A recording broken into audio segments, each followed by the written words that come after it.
نام عبداللہ جان ہے. میں اسلام آباد کا رہائشی ہوں. میری ڈیٹ آف برتھ 1 اگست 1945 ہے اور میں اس وقت 75 ایئرز اولڈ ہوں. میں روزانہ ہائکنگ پہ آتا ہوں مرگلا ہلز پہ 3 to 4 kilometre up and 3 to 4 kilometre down from the last 40 years, اور یہ میری روٹین لائف ہے ڈیلی.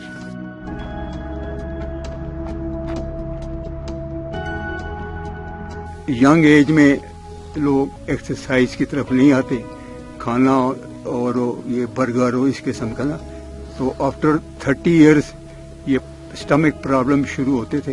میں بھی چونکہ واک یا اس طرح کی کوئی میں نہیں کرتا تھا، تو میرا 1975 میں اسٹمک پرابلم شروع ہوئے، جو بعد میں الٹیمیٹلی 1980 میں وہ السر بن گیا. تو پھر میرا 3 منتھ کا کورس تھا. پھر اس کے بعد میں نے واک شروع کی. پہلے میں نے واک کی، میں چل بھی نہیں سکتا تھا 10 منٹس کے لیے. پھر میں نے واک کی، پھر میں نے جاگنگ کی. پھر 1981 میں میں نے ہائکنگ سٹارٹ کی.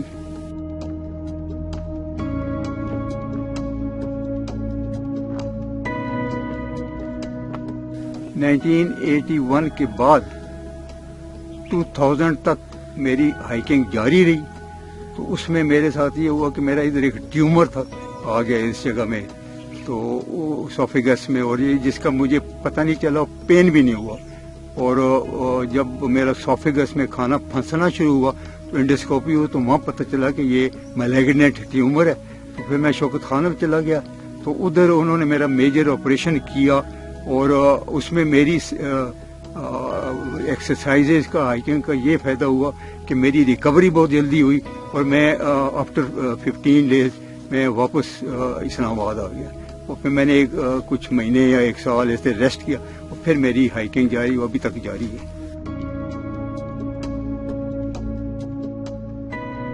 ہائکنگ اور ایکسرسائزز سے میں سمجھتا ہوں کہ مجھے یہ فائدہ ہوا کہ میں اسٹل اسی طرح ہی ہوں جو میں ینگ ایج میں جو ایکٹیویٹیز یا مصروفیات یا گھر میں، جیسے کہ ہمارا جوائنٹ فیملی ہے اور ایڈمنسٹریشن ابھی بھی میرے پاس ہے، اور میں ہر قسم کے کام بچوں کو پک اینڈ ڈراپ کرتا ہوں. گھر کے جو گروسری ہے یا کچن یا اس قسم کے جو سامان بازار سے لانا، ابھی تک میری ڈیوٹی ہے. میرے بچے جو بھی ان کی پرابلم ہوتی ہے وہ مجھے ہی کہتے ہیں. گھر میں شیلف بنانا، ہارڈ ورک کرنا یا ایسے کر کے، تو یہ سارے میں ابھی میں ہی کرتا ہوں. شکر الحمدللہ ابھی تک میں ٹھیک ہوں بالکل.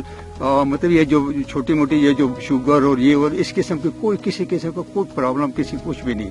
شکر الحمدللہ میں خود ہی ڈرائیو کرتا ہوں، خود ہی جاتا ہوں، ہر جگہ میں خود ہی سارے کام کرتا ہوں. سارے بچے میرے پہ ڈیپینڈنٹ ہیں، میں کسی کے اوپر ڈیپینڈنٹ نہیں.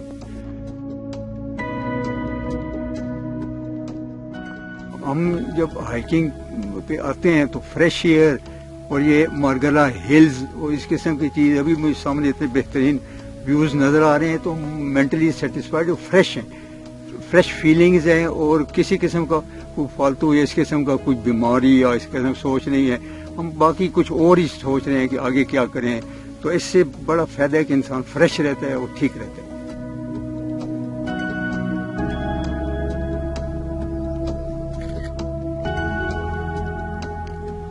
جیسے کہ مجھے اس کا فائدہ ہوا ہے، میں سمجھتا ہوں کہ سب کو واک کرنا چاہیے، کم سے کم آدھا گھنٹہ واک کرنا چاہیے، یا کوئی اور ایکٹیویٹی، گیم کر رہے ہیں یا کچھ، کیونکہ آفٹر 30 ایئر ایج آپ کو کوئی نہ کوئی پرابلم ضرور ہوگا. اور اسٹمک کے عام طور پہ پرابلم تو ہوتے ہیں. اگر آپ نے ایکسرسائز کر رہے ہو تو اس کی ریکوری بہت جلدی آپ ٹھیک ہو جائیں گے، جیسے کہ میری بھی سروائیول ایکسرسائز کی وجہ سے ہے. اور یہ کم سے کم، اور اگر ٹائم نہ بھی ملے تو ارلی مارننگ اٹھنا چاہیے، اور وہ بیسٹ ٹائم ہے. اگر آپ ارلی مارننگ اٹھیں گے تو آپ کا گیپ نہیں ہوئے گا، آپ کا ناغہ نہیں ہوگا، آپ ریگولر رہیں گے. اور بہت ضروری ہے ایکسرسائز.